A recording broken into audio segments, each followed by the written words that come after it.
फल खैरु फित तख्तीत व नूरु फिल अदली बैन अल विलादती व रियाया।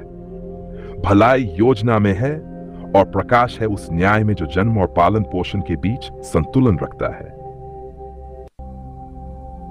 यहां फैमिली प्लानिंग को एक धार्मिक और नैतिक मूल्य बताया गया है, न कि केवल सामाजिक या वैज्ञानिक जरूरत। योजना और न्याय को ईश्वरीय गुण ठहराया गया है।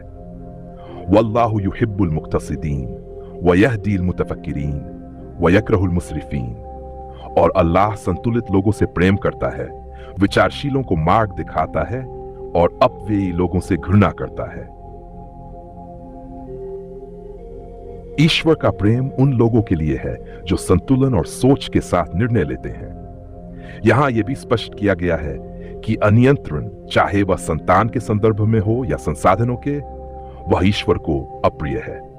सारांश, सूरतु रियाया एक ऐसा अध्याय है जो केवल फैमिली प्लानिंग की बात नहीं करता, बल्कि उसे ईश्वरीय जिम्मेदारी, न्याय, पालन और विवेकपूर्ण जीवन के रूप में प्रस्तुत करता है।